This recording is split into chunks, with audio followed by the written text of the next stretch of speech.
of them.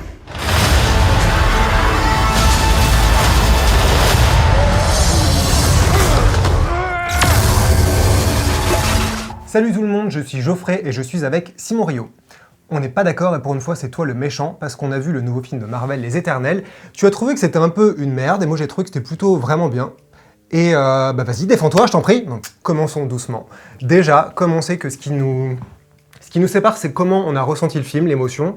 Donc, pour que les gens puissent nous juger, nous situer sur l'échelle du MCU, dis-moi quel film du MCU jusque-là t'avais touché et t'avais fait verser une larme. Et je sais que certains t'ont fait verser une larme, donc assume-le. Absolument. Non, alors oui, il y en a plusieurs que j'apprécie, de moyen à bien, à très cool, très bien, mais qui m'ont ému. Il y en a deux. Il y a le premier Captain America, dont je trouvais qu'il avait un véritable arc complet de personnage, qui se terminait sur quelque chose, sinon de tragique, en tout cas de difficile, de dur, on va dire, de tragiquement romantique, que je trouvais très beau, très simple et très beau. Il y a le deuxième Gardien de la Galaxie, qui pour moi alliait deux choses. C'était, moi ça peut m'agacer très très vite quand on me fait un espèce de discours en permanence sur la famille, la famille, la famille. Mais quand tout d'un coup on me parle d'une famille dysfonctionnelle qui essaye de s'unir, de se réunir, ça parle à mon âme de bourguignon qui a bien connu la consanguinité. Et en plus je trouvais que c'était fait dans un espèce de feu d'artifice, pour le coup, assez proche de la veine cosmique de Marvel et de Kirby, etc., au milieu de ces planètes, de ces célestes qui s'entredéchiraient dans une espèce d'explosion de couleurs. Et ce mélange de dynamisme visuel et de chemin des personnages m'a beaucoup touché. Moi, c'est les deux qui m'ont ému, ouais, vraiment. Je ne rentrerai pas dans le débat des Gardiens 2. Moi, c'est le premier Gardien des Galaxies qui m'avait beaucoup touché parce que je trouvais que cette famille dysfonctionnelle, justement, c'était écrit de manière beaucoup plus sobre que dans le deuxième, où je trouve que c'est tartiné vraiment par mille couches. Et cette bande de losers marginaux, moi je trouvais que c'était hyper touchant et j'ai marché de A à Z sur tous ces personnages. Et l'autre qui m'a touché, c'est Infinity War, parce que je m'attendais évidemment pas à ce que des personnages meurent, et surtout Gamora. Je trouve que Zoe Saldana, elle est très bien, et que sa scène où elle est tuée, sacrifiée par Thanos, je l'ai trouvé assez géniale. Donc c'est les deux, enfin génial, je vais me calmer, assez vraiment touchant, vraiment, je sais que ça m'a vraiment marqué. Donc à partir de là, on va commencer par déjà situer le film, qui est... Pour nous, je pense qu'on considérait tous que Les Éternels, c'était le vrai démarrage de la phase 4, puisque jusque-là, on sait, elle a déjà commencé. On sait qu'elle a commencé avec les séries WandaVision, Falcon et le Soldat de l'Hiver, Loki, et qu'au cinéma, ça a commencé avec Black Widow et Shang-Chi. Mais je pense qu'on est tous d'accord dans la rédaction que c'était quand même un démarrage un peu chiant, un peu trop terre-à-terre. Non seulement on a rouvert des portes vers le passé avec Black Widow, dont on se bat les couilles, on était vraiment sur Terre, et on a surtout préparé les prochains films de Doctor Strange 2, notamment, avec des personnages qui vont revenir dans Ant-Man et tout le bordel. Donc il n'y a pas vraiment de nouveauté. Et c'est là que Les Éternels, on l'attendait de pied ferme, puisqu'on se disait, ok, des nouveaux personnages. Pour la première fois, on présente 10 nouveaux personnages, une nouvelle direction, il n'y a quasiment rien qui les rattache au MCU, à part juste la mythologie et l'état de la Terre post-Thanos et tout ça. Donc il y avait un truc excitant de, ok, la prochaine phase de Marvel, ça va être ça, le cosmique de Jack Kirby. Alors, qu'est-ce que tu as à dire là-dessus ? Est-ce que c'est un truc qui t'a hyper déçu, ou est-ce que tu en attendais peut-être moins que moi Moi, je me posais un petit peu la question, c'est-à-dire que justement, après ce début très mitigé de phase 4, enfin, qui en fait essayait, on va dire, de jouer les amortisseurs et de compenser sinon le choc, en tout cas, les gros éléments qui sont passés pour conclure la phase 3, voilà, moi je me disais, on va bien voir ce que ça va faire, et est-ce que ce sera vraiment un nouvel étage à la fusée ? Parce que même si effectivement, et ça a été dit dans la promo, dans les interviews, ça y est, c'est le MCU qui arrive dans sa dimension cosmique, moi je pouvais pas empêcher de me dire, entre les Gardiens, entre Asgard, Thor, et puis aussi même avec divers éléments dans ce qu'il y a déjà eu dans le MCU, j'étais là genre le cosmique on l'a déjà eu. Effectivement, il y a bien un nouvel étage à la fusée, vu que techniquement on a tout un nouveau pan de mythologie, vu qu'on va travailler beaucoup plus en profondeur la notion des Célestes. Les Célestes, on en avait entreaperçu un petit peu dans le deuxième Gardien de la Galaxie, mais ça n'avait jamais été le centre de gravité d'un des pans de l'univers Marvel. Là, ça va devenir très important. Au moins pour les Éternels, et puis on va dire les Éternels ont le potentiel en termes de mythologie d'être presque un univers dans l'univers, on le voit très bien. Ouais. C'est ça qui est assez étonnant, c'est quand on voit le film, on se dit vraiment, c'est bien d'avoir vu tous les autres Marvel, mais quasiment c'est un redémarrage dans une direction un peu parallèle, un peu un pas de côté, cosmique, mais comme tu le dis, sur un cosmique qui peut être différent, où on peut se dire ils croiseront jamais les Gardiens ou Captain Marvel, et c'est ça qui est assez rafraîchissant parce que c'était pas arrivé depuis quand même un long moment dans le MCU, cette sensation de ok, nouvelle porte. Oui, voilà, ça fait un long moment. On se dit peut-être que c'est aussi pour se laisser un peu de marge et un peu de temps pour laisser la poussière retomber sur Terre, si j'ose dire, et pouvoir retravailler, parce que n'oublions pas que Disney, en ayant intégré la Fox, a plein de licences qui sont revenues dans son giron, et qu'effectivement, ça aurait peut-être pas été le plus malin de dire tout de suite « Et les 4 Fantastiques reviennent, et les X-Men reviennent », mais que c'est peut-être l'occasion justement d'aller un petit peu ailleurs, de développer d'autres trucs pour à un moment pouvoir revenir à quelque chose qui sera déjà bien prêt, carré au lancement. Oui, puis un peu, juste pour le parenthèse, je me dis, ça fait un univers qui va être tellement vaste qu'on va comprendre maintenant un peu plus pourquoi on peut être avec des gens qui vont gérer des trucs incroyables à un bout de l'univers et qu'on n'est pas sur Terre et que les gens se croisent pas. Parce que c'est vrai que quand tout le monde est sur Terre, on se dit c'est facile d'aller à Londres sauver Thor 2, donc là au moins on peut se dire oui c'est dans une autre dimension ou une autre partie de la galaxie. Tout à fait, absolument. Et alors, je dis pas tant que les possibilités que ça ouvre ne m'intéressent pas ou qu'elles pourront pas être riches de promesses. C'est plutôt que ce moment qui est nécessairement un moment de transition, même si c'est de la nouveauté, quand on découvre les Éternels, ils sont sur Terre déjà depuis 5000 ans, enfin, depuis plusieurs milliers d'années, et tout d'un coup, ils vont se décider à agir dans un sens ou dans l'autre, à prendre part au destin de la Terre pour finalement, à la fin du film, nous ouvrir sur leur, on va dire, leur dimension narrative. Mais moi, toute cette transition, je la trouve, on va rentrer dans le détail au fur et à mesure, je trouve qu'elle fonctionne pas du tout. Pour aller très rapidement, en gros, on nous avait dit dès la bande-annonce et on nous dit pendant tout le film, bon, nous, les Éternels, on est là pour pas interagir. Déjà, comme je ne les vois que interagir avec les gens, rapidement, je fais genre, oulala, vous allez vite m'agacer. Et il y a quantité de petits moments, en fait, qui font que je n'arrive pas à croire, en tout cas dans ce film-là, à leur mythologie. Moi, ces types qui doivent pas intervenir et Pichouloulou qui est en train de pleurer devant la bombe atomique à Nagasaki qui fait ah non à cause de moi. Tu fais Hiroshima. Oui, à Hiroshima, tu te dis bah oui mon petit chat c'était bien la peine de pas intervenir pour créer la bombe atomique. Bref, non j'exagère mais il y a quantité de trucs comme ça qui font que j'ai du mal à y croire. Après on y reviendra en détail dans les personnages, mais autant il y a quelque chose d'absolument implacablement logique et bienvenu dans la diversité ethnique des personnages parce que bah oui si vous êtes là pour arriver sur Terre et représenter tous les peuples de la Terre, a priori vous pouvez pas tous être des Bretons quoi. En revanche sur la répartition de leurs pouvoirs et leurs particularités physiques, il y a des trucs que je ne comprends pas. Et donc voilà, il y a plein de trucs qui font que, quand bien même, on va dire, si on était déjà dans l'espace, je pense je pourrais tout à fait, enfin ça ne dissonnerait pas dans ma tête.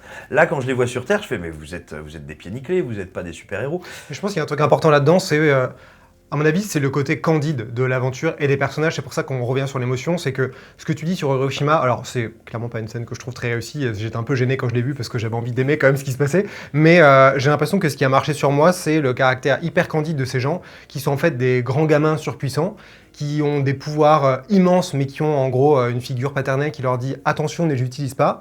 Et régulièrement, ils se demandent pourquoi. On va voir que certains sont très obéissants, jusqu'à un stade beaucoup trop extrême, et d'autres sont rebelles au point où ils vont dire à leurs parents, bah non, en fait j'ai des pouvoirs, c'est pas logique, c'est pas ce que je veux, et donc je me barre. Et tout repose sur ce pacte un peu de naïveté que tu peux avoir et accepter avec les personnages. Moi, ça a marché sur moi parce qu'il y a vraiment beaucoup de moments et beaucoup de personnages et beaucoup de détails où je me suis dit, ces personnages, j'y crois. Et vraiment, il y a 3-4 moments où j'avais un peu le larme aux yeux en me disant ok moi je suis vraiment embarqué dans cette aventure et je vois que tu hallucines totalement. Totalement. Mais c'est comme à la fin des Gardiens 2 où tu me dis à la fin de la séance, tu sais j'ai un peu pleuré Christophe, je me dis vous blaguez les mecs. Non, vraiment. Ah mais je me souviens je me tourne, je vois Christophe, on se regarde, on fait pareil et là on te voit et tu te regardes, tu fais genre bande de mais ça, hier c'était le même en miroir qu'on m'avait dit ah moi j'ai trouvé ça nul, ah moi aussi. Non moi j'ai bien aimé quoi. Et ce qui est assez intéressant je trouve dans l'écriture des personnages c'est que le récit est plutôt centré sur Gemma Chan en Cersei et sur Richard Madden, qui est beau, en Icaris. Et pour autant, tous les personnages satellites, c'est ceux qui m'ont le plus touché. Je trouve que par exemple, Angelina Jolie en Théna, il y a un truc où en fait, à un moment, elle reste pendant longtemps une figure un peu monolithique. Enfin, Angelina Jolie, quoi, tu la fous dans un coin avec une cuillère, c'est déjà une déesse. Et elle est très mutique. Elle est juste posée là comme une déesse impassible sur laquelle rien n'a d'emprise. C'est très monocorde en fait, voilà. Elle n'a pas d'émotion particulière. Et même il y a des moments où c'est la seule à ne pas jouer sur la corde émotionnelle dans des scènes où personne ne parle, on se dit ok, ça cache quelque chose.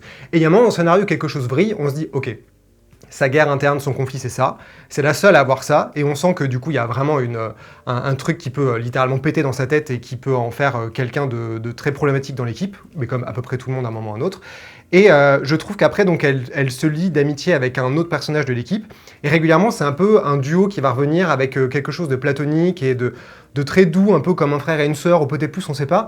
Et c'est très peu explicité. Il y a peu de dialogue, c'est souvent des regards. Ils sont l'un côté de l'autre. Il y a beaucoup d'ellipses sur eux. Et je vois que tu te décomposes en disant, mais pas du tout, je n'ai pas ressenti ça.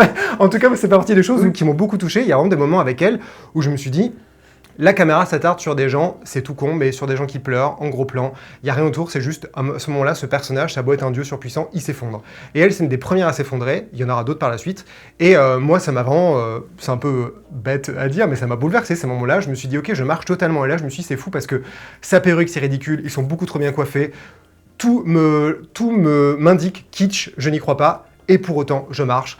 Parce que notamment, les acteurs, les actrices sont super et qu'il y a des moments où juste la caméra de Chloé Zhao se met juste sur des visages et les laisse pleurer. C'est tout con, mais moi ça m'a fait ça m'a fait marcher. Ah, mais alors tu vois, c'est super intéressant parce que moi je les prends au contraire. Alors c'est peut-être parce qu'ils sont très nombreux, peut-être parce que le film contraint du coup aussi bien le scénario que Zhao à être relativement rapide malgré les 2h37 de film. T'as 10 personnages, tu peux pas faire 40 minutes avec chacun. Mais du coup, si tu veux, je vois leur fonction dans le récit et j'ai beaucoup de mal à saisir leur humanité ou leur divinité, non, mais leur chair. C'est-à-dire que tu vois, Gemma Chan, ouais, ok, j'ai compris, bon, elle est gentille. Richard Madden, c'est Richard, c'est ça? Ouais. Richard Madden, bon, lui, il est constipé. C'est-à-dire que voilà, vraiment, il est là, genre, qu'on fasse comme on a dit. Ah, Tu dis c'est parce qu'il est très beau et tu es jaloux, c'est tout. ah mais alors, 1, je suis jaloux, 2, il est très beau, 3, il est constipé. Et Salma Hayek, pareil, tu vois, on te dit genre, oh là là, c'est notre mère, elle est maternelle, elle est machin, elle est truc. Oui, il n'y a pas grand-chose, moi, donc, qui me font le ressentir. Et pire après, mais ça, on y viendra plus en détail dans la mise en scène, mais tu vois, par exemple, des personnages comme Stride. Sprite. Encore tu vois, alors, Sprite à un moment, en fait, on doit te faire comprendre dans une scène que la nature de sa relation avec un personnage n'est pas ce que tu avais anticipé ou ce à quoi tu t'attendais. Et pourquoi pas, en plus, c'est une jolie idée on va dire, d'impossible triangle amoureux. Et en fait, là où justement, toi, t'as le sentiment qu'on s'arrête sur les visages, moi, c'est un moment où j'ai l'impression qu'on ne s'arrête pas assez sur elle et il y a justement le pire personnage du film qui arrive et qui fait « Eh ben dis donc, tu serais pas amoureuse ?» Et j'étais là genre « Ah !» Il y a quelqu'un qui est là pour le filmer et me le faire ressentir. Le mieux géré Sprite, mais il y a un truc qui se passe par rapport à dont on va rien dire puisque cette vidéo est sans spoiler, mais il y a des trucs évidemment qui se passent comme dans toute famille dysfonctionnelle d'un putain de film hollywoodien. Les gens ils se déchirent et puis à un moment il y a quelqu'un qui est pas si gentil et l'autre qui est trop gentil. Et il y a des moments où vraiment un des personnages est déchiré entre en gros sa tête et son cœur. Et c'est neuneux au possible sur le papier. Et moi, j'ai totalement marché parce qu'il y a vraiment un moment où les deux personnages se fixent et il y en a un des deux qui est en train de chialer. Et je me dis vraiment, qu'est-ce qui peut se passer? Parce que là, je crois en les deux et je me dis, les deux options sont totalement plausibles pour ce personnage-là, vu son état d'esprit. Et ça fait partie des points forts où je me dis, ok, j'y crois. Après, ce que tu dis sur... Quand même, rappelons le contexte de Marvel a jamais lancé, et d'ailleurs, je pense qu'il n'y a aucun film de super-héros qui a réussi à lancer avec un tel budget, autant d'ambition, 10 nouveaux personnages d'un coup. Les premiers Avengers, il y avait eu... Captain America, Thor et Iron Man, ils avaient tous leur film solo. Black Widow était déjà apparu. Hawkeye, il était passé dans un coin d'un cadre. Donc, et Hulk avait plus ou moins eu une présentation avant avec un autre acteur. Mais du coup, c'était pas un terrain totalement non familier. Les Gardiens de la Galaxie, c'était le cas. Les Gardiens de la Galaxie, c'était le cas, mais il y avait beaucoup de personnages. Mais là, on a 10 nouveaux personnages qui sortent de nulle part avec aucun lien avec les autres personnages. Oui, il y a le contexte de on est sur Terre, pourquoi vous n'avez pas aidé les gens avec Thanos? Ils sont pas des personnages célèbres, tu vois, c'est pas genre les X-Men, on aurait déjà vu des versions avant. Il n'y a aucun là-dedans qui a un prénom que moi, total néophyte, j'ai déjà entendu de ma vie, quoi. Ou alors aussi Sprite, mais c'était pour autre chose. Donc, c'est ça, oui. Et c'est ça qui est assez étonnant, c'est que vraiment le pari est super risqué. Et effectivement, l'équilibre est compliqué à tenir en 2h37 parce qu'il y a beaucoup trop de personnages, plus une intrigue, plus de l'antagonisme et tout ça, une menace. Mais c'est ça que je trouve assez étonnant, c'est que c'est vraiment par petites touches. Les trucs qui m'ont le plus touché, c'est pas les gros sabots des personnages principaux, même si j'ai un peu marché quand même sur l'enjeu principal entre deux personnages, mais c'est les petites touches entre deux personnages dans un coin, les petits duos d'un côté. Et il y a plein de moments comme ça où je me suis dit, ouais, je suis touché quand même des personnages à un moment se enclenche vraiment la pseudo-séparation du groupe. Il fait vraiment un discours, un monologue sur mes pouvoirs devraient faire ça, on m'empêche de les faire, ça n'a aucun sens donc je me barre. Bon, évidemment, c'est logique vu ses pouvoirs qu'il y a un moment il fasse ça, et c'est logique dans un processus un peu d'imagerie adolescente qui veut clasher avec ses parents. Et pour autant, je trouve que ce moment, il est très fort. Et je trouve que ce moment, il y a quelqu'un qui craque juste avant, on se rend compte qu'en fait, dans le groupe, il y a des vrais problèmes par rapport à tout ce qu'ils portent comme poids sur leurs épaules. Quelqu'un commence à partir, et on voit, là, moi je suis touché parce que j'y crois, non pas parce que c'est incroyable, une famille dysfonctionnelle qui commence à se déchirer, mais parce que je réussis à croire en ces personnages et les acteurs ont été vraiment très bien castés. Je trouve que des gens comme Richard Madden, Angelina Jolie ou Barry Keoghan, je ne sais pas comment on le prononce, Kevin, ou Totokobad Kevin, quoi, le petit psychopathe, c'est des acteurs qui sont super bien castés parce que justement, ils savent que... j'ai l'impression que Chloé Zhao et l'équipe savaient qu'il y avait trop de personnages pour si peu de temps, et donc il fallait prendre des acteurs, des actrices qui imposaient direct un truc à l'écran. Et je trouve que la plupart du casting, c'est vraiment un truc qui est clair et net. Dès la personnalité du personnage est marquée sur son visage, clairement. Et je trouve que c'est un très bon choix de casting, c'est très malin et très intelligent parce que Angelina Jolie, quand elle apparaît, elle amène avec elle tout un truc. Et Barry Keoghan, il porte un truc sur son visage. Et Richard Madden aussi, il incarne un truc par sa gueule, que ce soit en bien ou en mal, il déplace un truc. Salma Hayek aussi déplace quelque chose avec elle. Et je trouve que non seulement c'est un casting un peu improbable, mais qu'en plus, ça m'a vraiment aidé ça a permis d'équilibrer pour moi tout le problème d'un film de 2h37 avec autant de personnages à amener. Ouais, voilà, mais alors je comprends ce que tu veux dire, mais tu vois, voilà, moi il y a toujours des trucs qui me sortent du film, par exemple, la rupture, on va dire, le conflit que tu évoquais chez le personnage d'Angelina Jolie, chez Tena, il me rappelle tellement des espèces de tropismes de film ou de série que j'ai l'impression d'avoir vu 200 fois, à savoir en gros quelqu'un qui, voilà, tu disais, peut devenir instable à tout moment, et ça arrive tellement à des moments spécifiques de l'intrigue que en fait, du coup, après, j'ai beaucoup de mal à me reconnecter à son émotion et à son humanité en fait. Et je te dirais c'est un problème que j'ai, alors mais ça peut-être on l'exploitera plus quand on va parler des scènes d'action, qui est par rapport à leurs pouvoirs qui sont quand même intrinsèquement liés à qui ils sont et justement à leur personnalité. Non seulement j'ai l'impression que la gradation de leur pouvoir fonctionne pas toujours, et des fois je comprends pas, c'est-à-dire qu'on me les décrit comme des êtres surpuissants, puis en même temps je leur mets un picot dans le cou, ça fait une flaque quoi. Et du coup ça fait que j'ai beaucoup de mal à me projeter en eux en fait. Ces Éternels, c'est vraiment aussi la première fois que le MCU fait une histoire qui est autant étalée dans le temps et l'espace, parce que non seulement ils viennent pas de la planète Terre, donc on les voit au début dans le prologue arriver sur Terre, donc il y a tout un truc sur leur rapport à l'humanité et à l'histoire de l'humanité, et avec plein de flashbacks et plein de moments, on peut voir à différentes époques de l'humanité comment ils ont compris qui ils étaient, comment ils se plaçaient par rapport à tout ce bordel. Au-delà de ça, il y a tout un truc qui arrive avec donc ces fameux déviants, qui sont un peu leurs ennemis un peu déformés dans un miroir déformé, qui vont affronter tout ça pour évidemment sauver la planète, sauver l'humanité, avec toutes les questions habituelles. Donc c'est sûr que le programme est hyper codé dans un Marvel, dans un blockbuster américain. Moi, ce que j'ai aimé, c'est que encore une fois, c'est très superficiel parce que le film ne le creuse pas. Mais les déviants, ils sont quand même suffisamment explorés pour qu'on comprenne justement ce truc de l'autre face de la même pièce.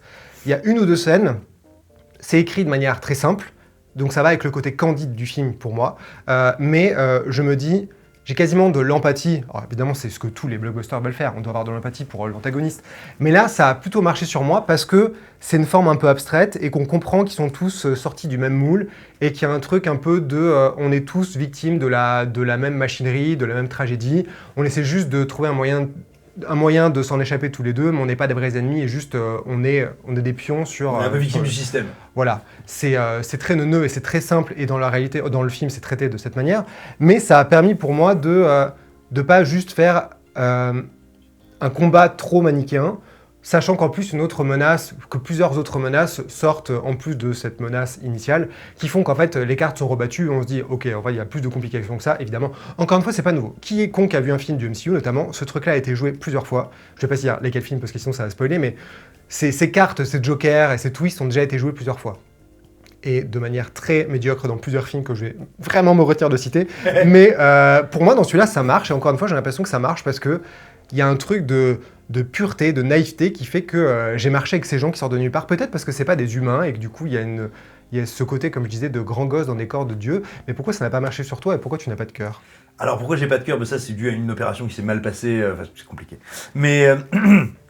Moi, justement, sur les déviants, y a un paradoxe, c'est-à-dire, alors je vois très bien ce que tu veux dire. En plus, c'est typiquement moi le genre de truc sur lesquels je marche d'habitude, mais j'y vais à grand galop. Là, le truc, c'est que si vous avez vu les bandes annonces, vous le savez, les déviants apparaissent donc comme des grosses bébêtes. Ok, bon, là c'est très subjectif, leur design m'intéresse pas particulièrement, mais après tout, voilà, c'est assez secondaire et subjectif. Et puis, vous avez dû le voir si vous avez regardé les bandes annonces, ils n'ont pas tous la même apparence, le même look, etc. Et donc la même fonction au sein du groupe des déviants. Et assez tard dans le récit va arriver un déviant bien particulier. Celui-là, je le trouve intéressant. Celui-là, je vois ce que tu dis, à savoir. Oui, c'est vraiment celui-là dont je parle. J'imagine bien. J'imagine bien. Mais en fait, voilà, moi, il arrive un moment où d'une, j'ai déjà lâché l'affaire. C'est-à-dire que je me suis déjà dit, genre, mais ces antagonistes, je m'en cogne. Et surtout, il arrive quasiment au même moment que les enjeux deviennent cosmiques. C'est-à-dire qu'au moment où lui dit, genre, tiens, et finalement, et si je n'étais que le brouillon raté de vous, parce que c'est quand même ça un peu l'idée, hein, c'est, nous aussi, nous avons été créés, pas de bol, nous, vous nous chassez parce qu'on est moins efficace que vous. Enfin, c'est pas ça, hein, je vous ai pas spoilé, mais il y a quelque chose dans cette idée-là que je trouve très intéressante finalement, tu vois, qui est toujours sur cette opposition de descendants de la divinité, Abel, Caïn, le modèle, la perfection, le brouillon. Ça, je trouve ça très, très intéressant sur le papier, sauf que quand ça arrive, on me dit déjà genre attention, maintenant c'est le gros chaos, et lui ne devient plus qu'un figurant. Ouais. Et donc du coup, je vois ce que tu veux dire, ça aurait pu me plaire, mais ça arrive trop tard pour que je bondisse. Je comprends. Mais c'est vrai que c'est sûr que quand ce truc est apparu, je me suis dit, je suis sûr que ça va être bâclé, que ça va être un peu expédié, que c'est pas la vraie menace, puisque clairement après on le comprend. Mais ça fait partie des petites étapes où dans le film, je me suis dit, Ouais, j'ai vraiment l'impression que c'est pas un film trop programmatique, même si ça reste un programme.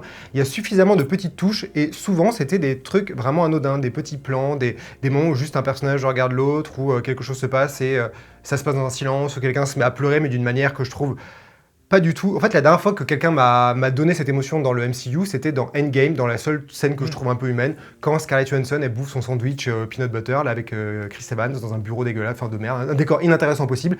Et elle a les larmes aux yeux en disant, en fait, moi sans ça, je suis rien, et donc j'ai envie de sauver et qu'on comprend pourquoi elle se sacrifiera, parce qu'en fait, c'est sa seule raison d'être, elle est devenue que ça, sa fonction. Et je m'étais dit, ouais, c'est un personnage. Elle a plein de dimensions, c'est un être humain, et là je la trouve plus héroïque que quand elle va se jeter dans cette montagne CGI dégueulasse au ralenti avec la même musique que quand Gamora l'a fait dans le film d'avant. Et là je trouve que dans des moments où justement c'était beaucoup moins humain, il n'y avait pas les temps de pause de ok, il y a Thanos, ok, on laisse nos cheveux pousser, nos barbes pousser parce que putain la vie c'est dur. Là on est quand même dans une grande bataille cosmique avec des gens où on n'a pas eu le temps de créer des liens sur 10 années auparavant. Et je trouve que Chloé Zhao et les co-scénaristes ont réussi quand même à créer ces petits moments. C'est des petites fenêtres, encore une fois, ça se joue sur des petites touches. Hein. Je parle pas de grandes scènes magiques, mais des moments où je me dis, pendant ces 30 secondes, il se passe un truc, ce personnage, c'est un être humain, je comprends où c'est cette personne. Et ouais, c'est pas un super-héros, c'est juste, c'est banal ce que je dis, c'est un homme ou une femme qui a un gros problème à ce moment-là. Et c'est encore une fois super basique ce que je dis, mais dans ce film-là, ça a marché sur moi à plein de moments, plein d'étapes, où régulièrement, il y a un truc qui prenait le relais, je me disais... Ok, ce personnage, il me touche vraiment, quoi, de la merde la plus simple et bête possible. Et moi, dans les trucs pour rejoindre ton camp que je trouve vraiment raté, il y a un personnage que je trouve absolument atroce. Je vais dire son nom pour pas donner une connerie, c'est Kingo. Je pense que c'est le pire de Marvel, le pire du film, le pire que... Je crois que c'est vraiment dans le top 5 des pires trucs du MCU depuis le début. Hein. Ce personnage, l'interprétation de l'acteur, l'écriture du personnage qui, je trouve, n'a aucun sens. Pour le coup, je crois que c'est le seul qui, à mes yeux, n'a pas de trajectoire, n'a pas de conflit. Elle est évoquée, ça n'a aucun sens. Il change de personnalité à chaque scène. C'est complètement con. Il amène un sidekick comique qui est genre le pire du pire qu'on a envie de brûler dès qu'il apparaît et on se dit, mon Dieu, enfin, en tout cas, moi, je me disais, mais casse-toi, ou sois écrasé par un bus, je m'en fous. Et alors voilà, c'était mon moment de rage. Pour un peu élargir, parce que tu parlais des pouvoirs plusieurs fois, on peut en parler. Ce qui est quand même excitant, c'est que sur le papier, ils ont des pouvoirs très différents. Il y en a qui ont de l'empathie. Salma Hayek, qui s'appelle Ajak, est la soigneuse, vraiment la matriarche qui peut aider, sauver tout le monde. On a des gens qui sont vraiment dans les pouvoirs, l'action pure. On a notamment Athena, qui est donc la guerrière. Il y a aussi Gilgamesh, qui lui tape très fort. Et Kingo, qui lui lance des boules de feu. Voilà. Et il y a aussi Icarus. Icaris. Qui, je sais quoi, je me dis Icarus c'est le vaisseau. Bah, c'est Icarus et c'est le vaisseau dans Sunshine surtout. Mais c'est un autre sujet. Et qui, lui, est Superman. Donc il a des lasers, il vole et voilà, il fait beaucoup de trucs. Mais d'ailleurs, il y a un truc assez amusant parce qu'on se dit que c'est vraiment la Justice League. C'est-à-dire qu'il y a aussi une speedster qui va super vite. Enfin, vraiment, il y a un petit... Et puis... C'est le best-of, quoi. C'est un peu tous les pouvoirs possibles de basique. C'est ça. Et puis dans les dialogues, il y a plus d'une fois, on fait référence à Superman. T'as vraiment l'impression de Marvel qui dit genre « Ah ouais, d'ici votre spécificité, c'est les demi-dieux ?» Attendez, ça va bien se passer. Et ça, j'avoue que c'est assez rigolo. Ouais. C'est assez marrant. Mais et c'est vrai que je suis d'accord avec toi sur le fait que les pouvoirs... Déjà, quand on voit cette équipe, on se dit elle est un peu mal branlée parce que elle ne fonctionne que quand ils sont tous ensemble. Il y en a trop qui, séparément, sont de la viande jetée et qui, clairement, vont se faire bouffer et écraser parce que leur pouvoir est totalement passif. Bon, après, ça fait un peu comme Final Fantasy. Il y a des gens qui sont juste là pour des healers et tout ça. Mais c'est un peu bordélique et je trouve que du côté force, il y en a trois notamment que je disais dont la force est juste d'être fort. Donc c'est un peu les bestiaux que tu fous devant, quoi. Je ne comprends pas exactement quelles sont la répartition, l'harmonie entre eux, parce qu'on se dit pourquoi les trois ont besoin d'être là, parce qu'un seul a l'air suffisamment fort. Et il y en a certains qui sont vraiment là en décoration, qui sont là un peu au troisième plan, parce que leur action est plutôt émotionnelle et tout. Je trouve qu'au final, la bande est un peu bordélique et c'est pas le meilleur atout. Et même dans les combats, parfois on se dit, bon, peut-être qu'ils pourraient tous pas être là, ou peut-être qu'en fait on en veut juste les trois premiers, et les autres ils sont là, ils vont boire une bière et ils attendent. Et c'est ça. Et tu vois, par exemple, Icaris, tout le monde nous dit genre, c'est vraiment le plus fort. Bah tu vois, un coup il va tirer avec ses lasers, il brûle un peu le sol. Un coup il te déchire un vaisseau cosmique en deux d'un seul coup de laser. Les autres te disent genre, ah bah non mais... heureusement qu'on n'a pas à se battre contre lui, hein, parce que dis donc, sinon comment est-ce qu'on ferait? Mais moi, que ce soit Dango, Kingo, Kingo, voilà. Kingo, j'arrive pas bien à distinguer en quoi il est moins puissant. Ouais. Tu vois, à un moment, tu les vois en parallèle, chacun attaquer des déviants. Je veux dire, aucun des deux n'est capable de l'éclater en un coup. Il y a aussi Phastos qui, pendant un long moment, c'est juste un savant et on comprend pas trop l'étendue de ses pouvoirs. Et dans Climax, on se dit, mais pourquoi tu les utilises pas? Parce qu'en fait, tu as l'air très puissant quand même et t'arrives à faire des trucs où même moi j'ai pas compris comment t'as réussi à bloquer cette personne. Et bon, ok, pourquoi pas. Donc c'est sûr que la gestion des pouvoirs, c'est pas le meilleur truc du film. On peut peut-être parler de l'action générale. Alors, on n'est pas trop d'accord, même si c'est pour moi vraiment le meilleur atout du film, c'est pas l'action, hein, clairement. Mais je trouve que c'est l'action la mieux filmée depuis quand même quelques temps. Si je pense notamment à Black Widow, où je trouve que c'était vraiment ni fait ni à faire. Même Captain Marvel, où je trouve que c'était vraiment inintéressant. Black Panther, je trouve que c'était dégueulasse. C'est quand même, c'est très scolaire. C'est propre. Dans le sens où, malheureusement c'est un miracle, le découpage est clair, on arrive à comprendre ce qui se passe, la caméra ne gigote pas dans tous les sens, les chorégraphies ne sont pas hachées et avec 15 cuts à la seconde. Donc je trouve que c'est rarement très inventif. Il y a quelques moments, je me suis dit, ah, c'est quand même visuellement un peu excitant parce que les décors, parce que les pouvoirs, il y a beaucoup de pouvoirs en même temps, donc ça devient un petit peu stimulant visuellement, c'est pas juste des gens qui se tapent dessus. Mais au moins, je trouve qu'à chaque fois, on comprend ce qui se passe, on comprend l'espace, on comprend où sont situés les gens.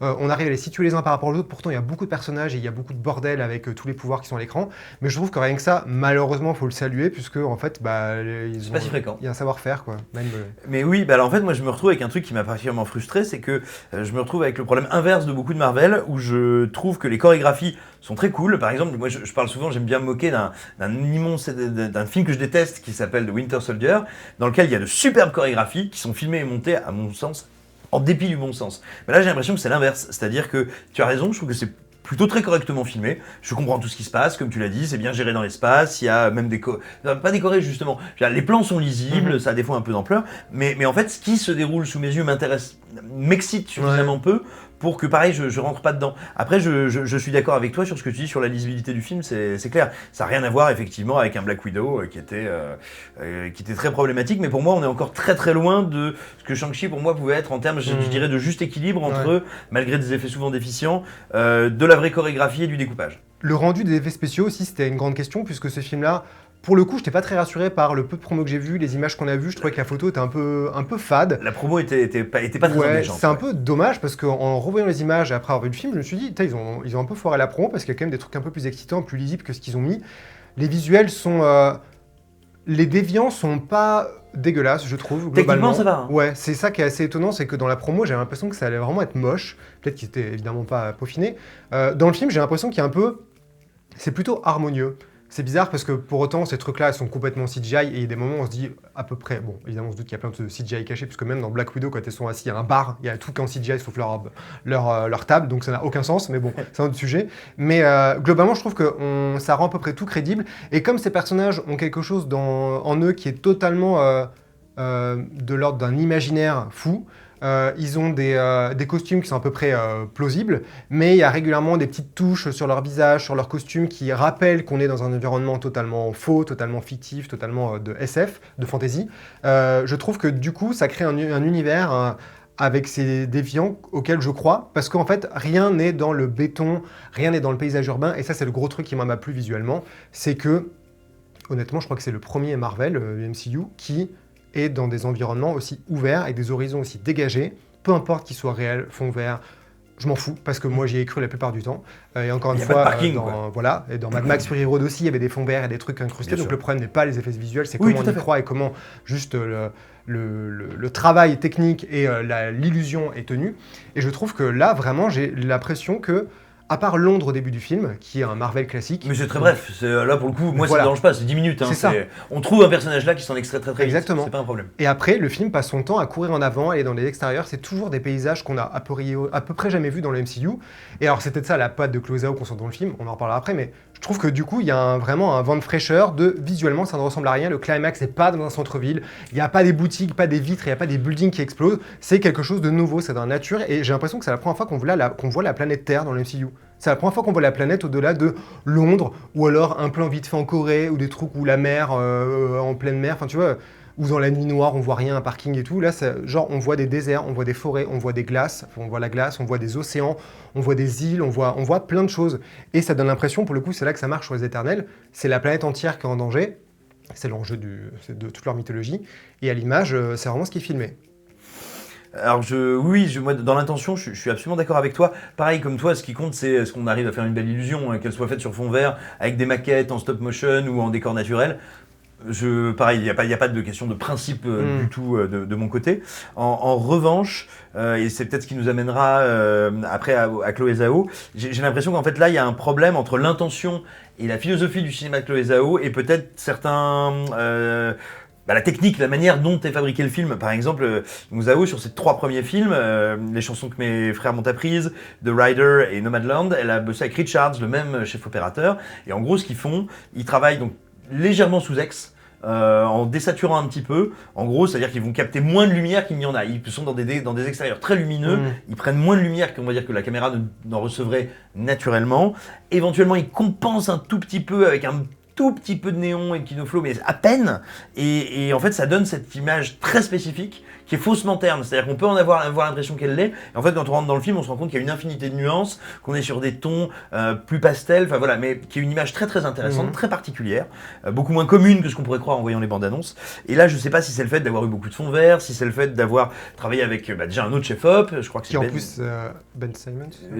Oui, Ben quelque chose. Ouais, mais en tout cas, bon, on a cru sur l'écran, mais c'est sûr, c'est celui qui a fait Avengers 2, qui a fait Les Gardiens 1 et qui a fait Captain Marvel. Donc c'est le mec qui fait partie des meubles de Marvel. Donc c'est sûr qu'on se dit, bon, elle a pas eu le choix, sinon elle aurait pris son chef-op d'habitude, quoi. C'est ça, mais du coup j'ai l'impression, tu vois, alors que moi c'était aussi un des trucs qui m'excitait énormément de me dire, genre voilà, comme tu dis, ça va se passer à l'extérieur, on va sauver la planète, ça tombe bien, on va la voir. Et là du coup, on est en extérieur, mais j'ai l'impression que c'est un extérieur qui est vide, très souvent. Pas tout le temps, hein, la partie la partie qui se passe en forêt, il y a toute une séquence qui se passe en forêt, où c'est luxuriant. Là, ok, il n'y a pas de souci. Mais le plus souvent, voilà, j'ai l'impression que c'est pas des grands espaces, c'est de grands espaces vides. Et du coup, je perds complètement cette notion de spectacle, tu vois. Et typiquement, il y a un moment, il y a un plan où il y a, on va dire, un personnage qui est entouré de volcans en éruption. Et ce plan est très beau.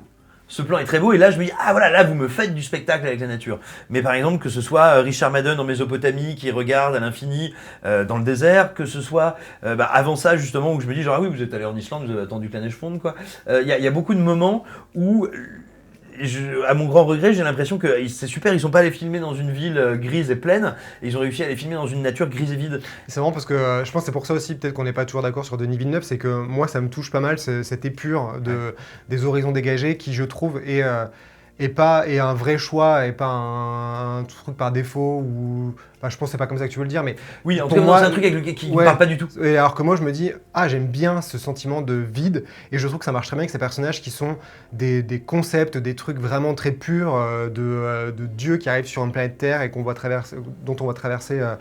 dont on voit leur avancée à travers les âges. Cette phrase n'a pas de sens, mais vous avez compris.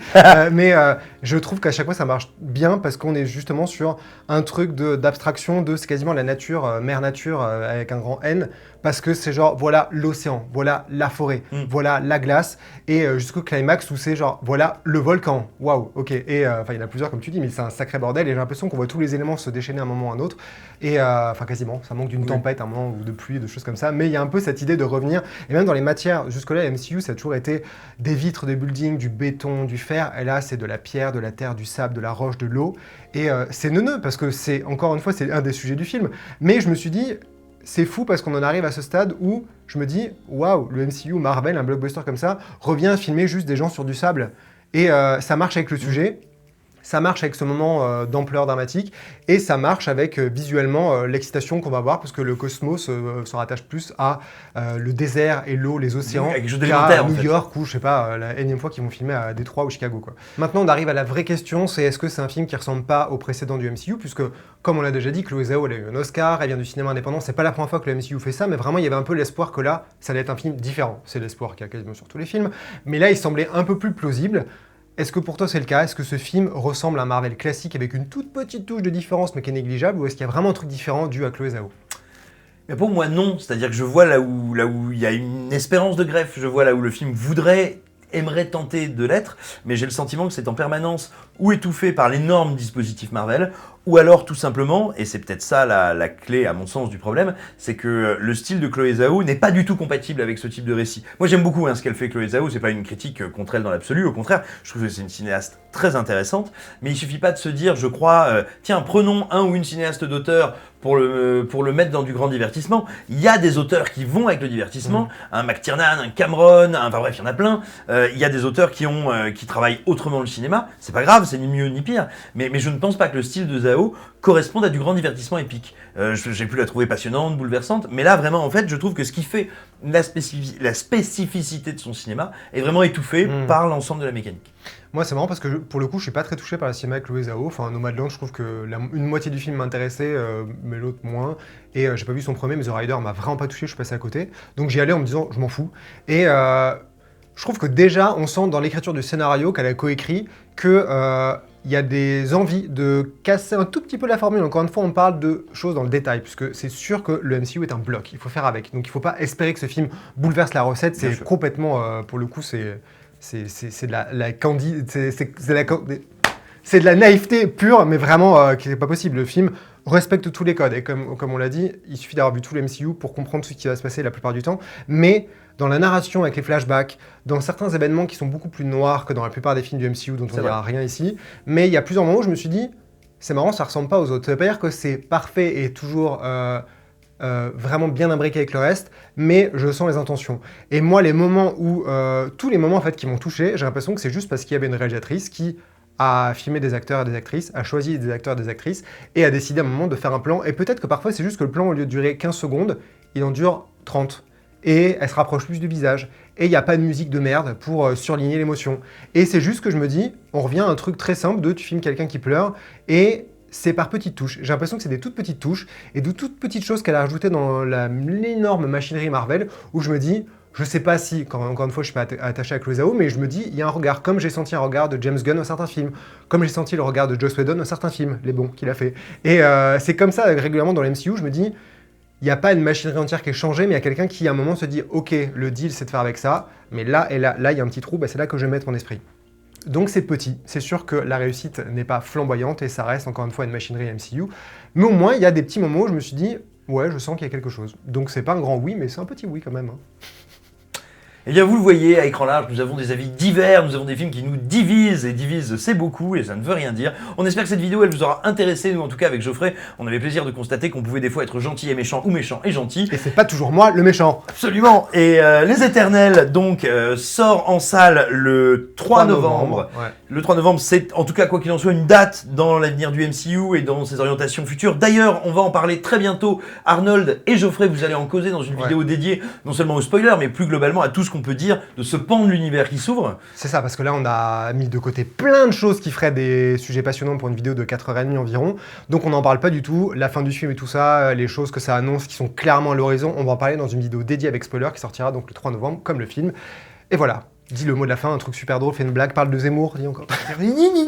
Enfin bref, voilà, et évidemment donc ce sera avec Arnold et Geoffrey parce qu'il n'est pas question que ce soit un chemin de croix pour moi, je leur laisse bien volontiers cette grande partie de plaisir. D'ici là, regardez comment devenir abonné premium d'Écran Large, regardez comment vous abonner à cette chaîne YouTube, tapez sur la cloche, commentez, mettez des pouces, des likes, dites-nous des choses gentilles, des choses méchantes, de toute façon, nous sommes éternels. Stop.